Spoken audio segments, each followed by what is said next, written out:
This is a Monday. How many pastors and church leaders are here? Let me just wave your hands if you're here. Pastors and church leaders. Good. Wave so that they can see you. Okay. Well, look, I'm going to make some clear statements, and I brought my iPad. Maybe it's just the thing to do, but look, I need to make some clear statements because I'm not only representing my own personal assembly, but I'm representing the Association of Christian Ministries of Vancouver. And so therefore, I'm making some very clear statements today. And I want to hear you shout when we're calling upon our provincial health officer and our minister of health to lift the ban, okay? Yes. All right, do I have your cooperation on this? Yes. Come on, talk to me. Yes. Talk to me a little bit louder. Yes. Okay. So look, let me say very simply, we're here today to stand in support and solidarity with the pastors and churches that are challenging the ban on in-person worship gatherings, upholding their constitutional right to do so.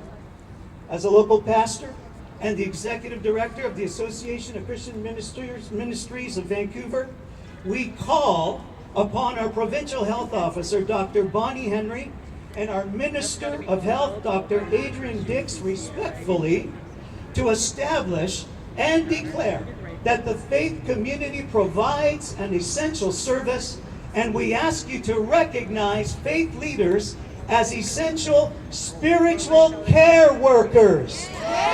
Spiritual care workers, just like health workers. The health of British Columbians is determined by their physical, spiritual, emotional, and mental well-being as a whole, which the faith community is uniquely called to minister to and to provide. As faith community leaders, we desire to work alongside the provincial health office and government and not be forced to be against them. Together, we can save the lives of our seniors, specifically in long-term care homes. Now, as a local pastor of a church, we followed all the necessary protocols and safety precautions for many months, allowing only 50 patrons, that's the language that is used, in our services at a time since the beginning of the COVID-19 crisis. This order was mandated by the provincial health officer until the end of November 2020. And then we were asked to suspend in-person worship gatherings for a brief time again. For 2 weeks. Yeah. A brief time. Yeah. 2 weeks. No, it's not going to be 2 weeks. I repeat the words, a brief time. It is now just over 3 months. Yeah. As a local church, we were fully equipped and able to minister online. But sadly, many churches were not equipped and have suffered greatly as a result of the restrictions and the closures. Right. But let me say clearly, let me say it unequivocally, that faith community, or let me say this, online ministry can never replace the value, the impact, and the dynamic of an in-person public worship experience. It can never do that. And so again, we call upon our provincial health officer and government to declare that faith community leaders and services are essential for the health and the well-being of all British Columbians.